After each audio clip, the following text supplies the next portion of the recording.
Hey guys, Kitty Feldy here. How many times have you had to explain to your Uncle Dominic what a podcast is? Well, this month, Book Club for Kids is joining with shows across America to spread the word to Uncle Dom and everybody else in the family about podcasts. Take a moment to show them how to download a podcast on their smartphone, and then brag a little bit to the rest of the world on social media. It's easy. Just tell the world which podcast you helped Uncle Dom subscribe to and post it on Twitter or Facebook or Instagram with the hashtag Tripod. That's TRYPOD. You will be doing your part to reach out to the 4 out of 5 Americans who haven't yet discovered podcasts. That's TRYPOD, hashtag Tripod, and thanks.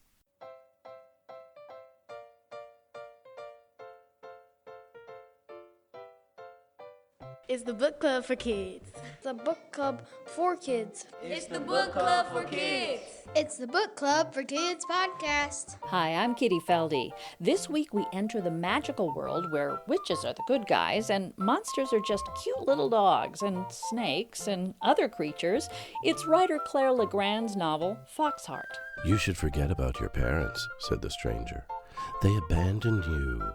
They're not worth thinking about. Don't waste one more moment on them." That's our celebrity reader, the wonderful actor Wesley Mann. Our readers at the Boulder Bookstore in Colorado debate whether they are ready to pack up and head out on their own great adventure. I wouldn't go on a quest if I still live the life I live right now, because I really like my life, and I think it's a really good life, and I wouldn't want to leave it, but if I lived Quicksilver's life, which is the main character, I would. And our writer Claire Legrand shares the long list of questions she asks herself every time she writes a book. Okay, well, is there magic in this world? Yes, there is. How does it work? Who can do it? What are the rules? This is the Book Club for Kids, the show where kids talk about books. We'll tell you how you can be on the show a little later on. But first, let's head out to a cozy bookstore in the Rocky Mountains and meet our group of readers. Hi, my name's Kylis. I'm in 7th grade and I go to Southern Hills Middle School in Boulder, Colorado. Hi, my name's Gabby. I'm in 7th grade and I go to school at Southern Hills Middle School in Boulder, Colorado. Okay, I live in the same place, go to the same school, I'm in the same grade, but I'm Iona, so yay. All right, so Kylis, you were the one that picked this book. Tell me why you liked this book. Why'd you pick this book? I'm a big fan of fantasy and it has a lot of magic and time travel. It's about like witches, which I really enjoy.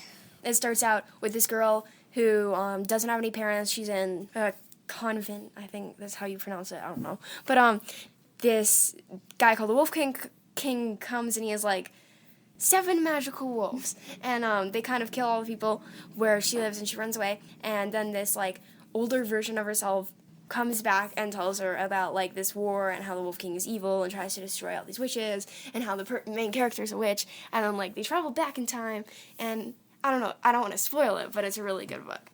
She meets this dog named Fox. So she runs away with Fox and she's a thief, so she goes to somebody's house and tries to get food, and a guy comes down and she meets him, and so then they travel back in time together. What's this guy's name? Sly Boots, yeah. So then Quicksilver, which is her name, she comes up with that name for herself. Quicksilver and Sly Boots and Fox, and then the older version of Quicksilver, who they call Anastasia, because that's her real name. They travel back in time to fight the Wolf King, and because they're witches and they don't want him to wipe out the race of witches. Well, let's talk a little bit about our main character. She's an orphan. She's kind of made fun of a lot because she doesn't have a name, and she has a squashed nose and gray hair, but she's a kid, so they call her Pig Nose and stuff like that. But she's kind of really angry inside, and she starts stealing stuff. She learns that she's a really good thief, and then she gets her dog Fox, and they kind of go around and steal stuff and make trouble for all the nuns. She's not very loving, so when people show her love or affection, she doesn't react to it very well, or she's confused, and when she feels something for someone, she's also confused. She's like, what the heck, I don't care about him. She's a unique character, and she's very stubborn. I found that. And then, spoiler alert here, her dog can talk. Well, let's hear a bit from the book where Quicksilver encounters a mysterious stranger who seems to know an awful lot about her, including her real name. Quicksilver is given 3 guesses to figure out who she is. Our reader is the actor Wesley Mann. The stranger chuckled. You always are an arrogant young thing. What a strange thing to say, Quicksilver thought. If the stranger's laugh had been an animal, it would have been a snake, old and sly. Quicksilver's pounding heart seemed to fill every inch of her body. Let's just go home, urged Slyboots. Something isn't right here. My first guess, Quicksilver said, is that you read my thoughts using magic, and that's how you found out my real name. Mind magic? The stranger let out a sharp, rasping laugh that dissolved into a cough. That's rich. And are you the kind of person to go around using mind magic without a care in the world? I hardly think so. But I've never used any magic at all, said Quicksilver. Mind magic, the stranger muttered. Mind magic indeed. I don't much feel like scrambling my skull like an egg on a skillet, do I? I don't much feel like losing my sense of up and down and how to put one foot in front of the other, do I? No, I did indeed, I do not. Mind magic. All right, fine. Quicksilver crossed her arms and began to pace. So I got that one wrong. Ha! Mind magic. Slyboots and Fox followed Quicksilver as she paced. Quicksilver, listen to me, said Slyboots. Let's go home and we'll start again with our lessons tomorrow. We'll climb up onto the magistrate's house in the morning. How about that? Or the roof of the inn? Not quite so high as the church, but much less steep, which I think you'll agree can only be an advantage. Just let me think, won't you? 2 guesses left, the stranger called blithely from her stool, and Quicksilver's stomach clenched, for there it was again, that feeling of familiarity in the tone of the stranger's voice. That voice sounded like someone at the convent, perhaps? But that couldn't be right. This stranger was obviously no one Quicksilver had met before. If she doesn't stop shouting, someone will hear, Slyboots whispered. He tugged on the ends of his scarf and groaned. Oh, can't we just go home? My parents need to eat. What if they're in pain? What if their fever's returned? Parents. Quicksilver stopped pacing, seized by sudden inspiration. Come back, whispered the treacherous thought from earlier that day. A northern wind snaked through Willow-on-the-River, ruffling Quicksilver's hair. She drew her patchwork cloak tight around her body and felt, in that moment, that the world had never been larger. I have my second guess, she said. This is happening more quickly than usual, remarked the stranger, leaning forward to prop her chin on her hands. You're a curious one, you are.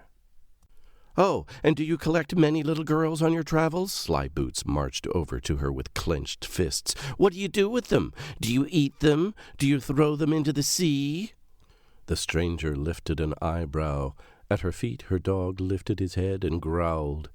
No, I only do that to boys who don't know when to shut their mouths.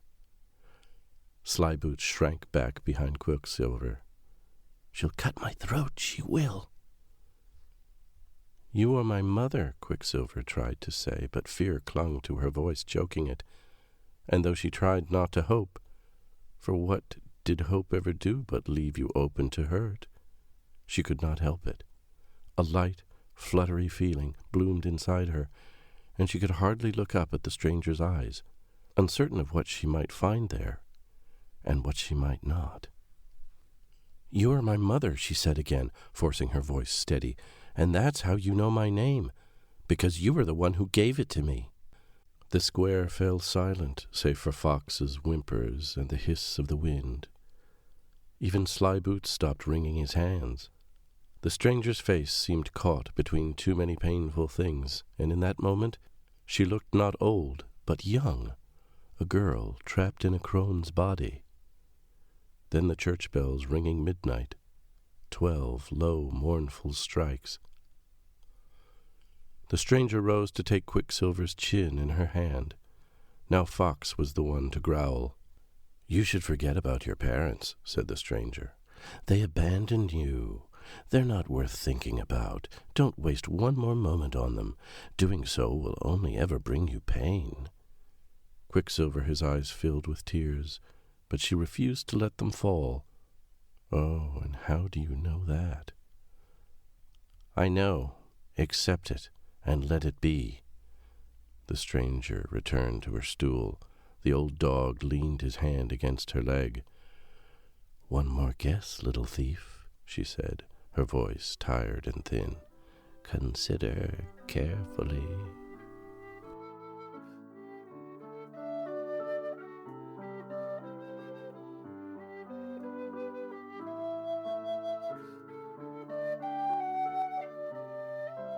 She seems like really self-centered and stuff. 'Cause, like, she calls herself like the best thief in like Starlands. Well, she's a really unique character. Like, you won't get her in a lot of other books because she has a very unique personality and she lives a very unique life. So you can't really compare her to anyone else because she's such a diverse person. Well, describe her relationship with Fox then. Now, Fox isn't a fox. We have to make that clear. No. So Fox is a dog. So their relationship at the beginning, it seems like really strong and stuff. Then when he's able to talk, they seem to like drift apart because like he's like not nice to her at all, and he's also like really self-centered, so he'll just like talk about himself and like not really care about anyone else. But then like when they learned to use magic together, then like they became closer and then they love each other again. He's not really a dog, though, either.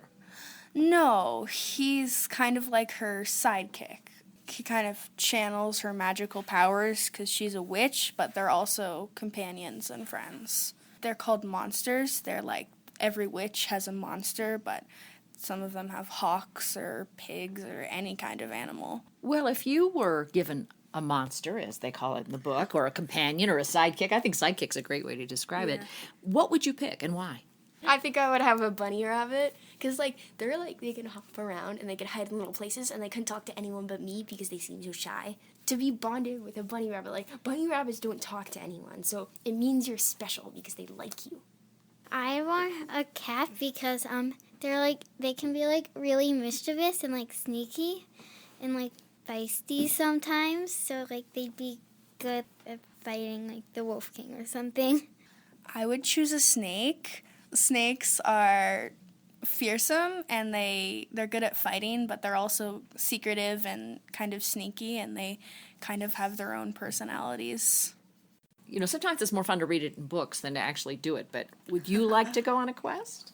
I'm not sure, because I like adventure. I love traveling and seeing new stuff. I'm not one for, like, just a routine and doing the same thing day after day, but it would be kind of interesting because in this quest, she doesn't know what's going to happen next. She doesn't know how it's going to change her life and everybody else's. Could you live with that kind of insecurity? I don't think so, no. I wouldn't go on a quest if I still live the life I live right now because I really like my life and I think it's a really good life and I wouldn't want to leave it. But if I lived Quicksilver's life, which is the main character, I would, because she's a really, really lonely person. Like, her main friend is a dog, and that dog will follow her anywhere. It doesn't matter where she is. And, like, on this quest, she loses, like, a lot. Well, is it the fear of the losses that make you have a second thought about jumping into a quest? Yeah, I guess it is, because I have a lot to lose, and she didn't have as much. So if it were my life, I wouldn't do it. And if it were hers, well, she didn't have as much in her life, so there was less to lose, so I guess I would, yeah. I think I would. I think I'd like not knowing what happens and like the anticipation. It seems like a challenge. I think it would just like be really fun to go on one. Well, what kind of personal traits would you bring to a quest? I might want to be like really quiet and sneaky so like no one could see me coming. I don't know, I love the outdoors, so I spend a lot of time in it, and I don't think you get, like, 5-star hotels when you're on a quest, so that might be helpful. I mean, I'm a very positive person. I read a lot, and I'm very good, at least I think, at kind of reasoning and some of the more mental aspects of quests, even if I'm not a very outdoorsy person like Iona, and I'm not very sneaky or good at that stuff like Gabby, but I can do more of the mental reasoning. You guys would make a great team for a quest. You seem to have different skills. No, you'd hate each other halfway through. No, All right. I get so mad. I would, like, kill Kylos. I would be like, why can't you just be positive for once? Can you, like, run? We're being chased right now. Like, this is why I told you to practice running. You never practiced. I told you would need this one time in your life. And then I would be like, Gabby, if you're in trouble, you have to scream. And you'd be like, I was screaming. I'd be like, no, you were whispering. Why would you think that was screaming? Like, you were whispering. Like, I don't know. Like, they're great friends, but quest. Do you disagree? I think that we would make a good team because we know each other really well and we have different skill sets that would probably work well together. Our readers have a long list of questions for writer Claire Legrand, so take it away, Gabby, Iona, and Kylis. Why did you write it? I wrote a collection of short stories called The Cabinet of Curiosities with 3 other authors, and every week one of us would post a new short story, and every month we had a different theme. Our theme was tricks for April Fools. And I sat down the day that I was supposed to write, or the day I was supposed to post my story, rather, and I didn't have any clue. I hadn't started. I had no clue what I was going to write about, so I just sat down and started writing. And that's what happens a lot of the time when you're a writer, a professional writer.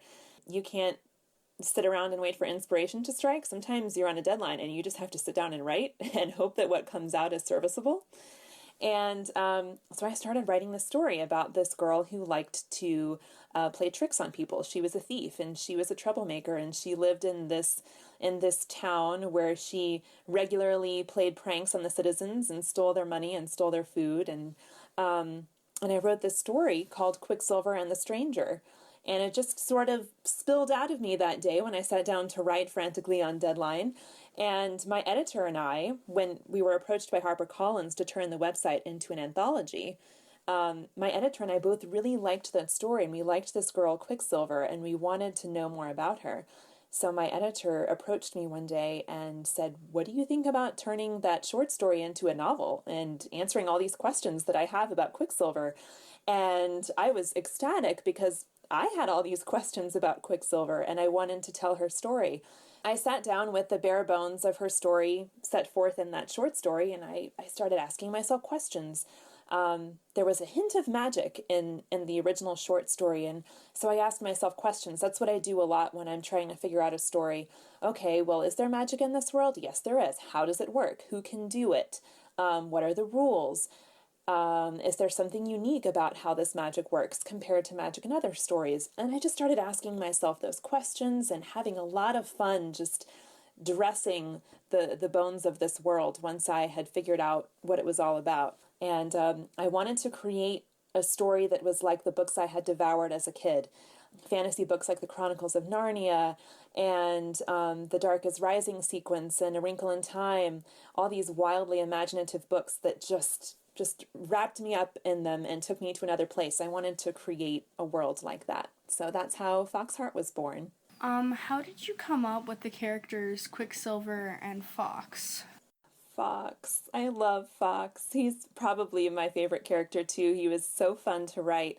I always loved animal companions and talking animals and books about animals growing up, and there are lots of animals in Foxheart, and that was really fun for me. I knew that one of the things Quicksilver has to learn throughout the book is how to open herself up to loving and being loved. She's very protective and defensive at the beginning of the book. She's not very loved. She's been bullied. She's been abandoned by her parents. So she's understandably guarded and closed off. And one of the things she has to learn throughout the book is that she is actually stronger when she opens herself up to loving and being loved, as scary and as vulnerable as that is. And I thought, well, the first step for her for being able to do that is to have a best friend, someone that she trusts and she grows up with, and someone she loves unreservedly and who kind of teaches her through that friendship how to love.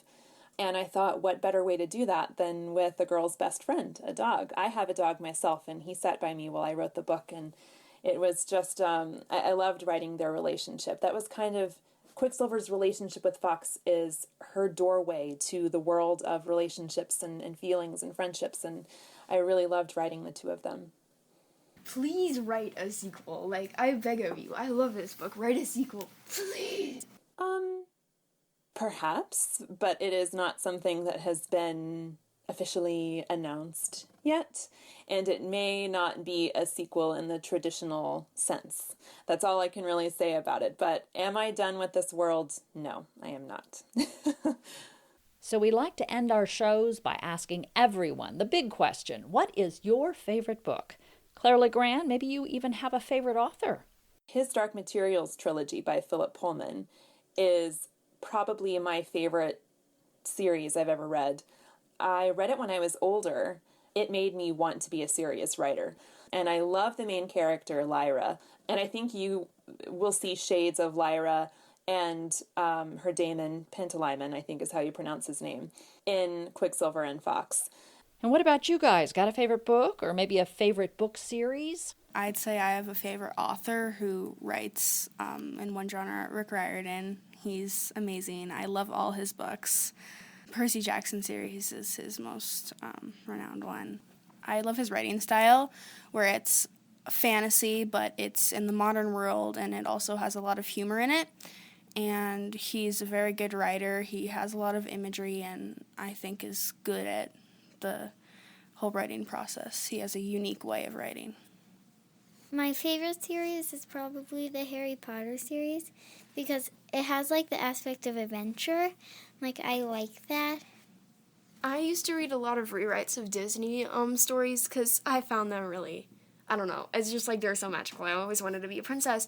My favorite was always Snow White. I loved her because I didn't like Sleeping Beauty at all. Like, she made it through her whole life just being beautiful, and Snow White was the exact opposite because she almost got killed because she was beautiful, but yet she was like still beautiful inside, and she never downed herself, and I found her just a really nice person, and that story always stuck in my head, so I guess it was always just Snow White.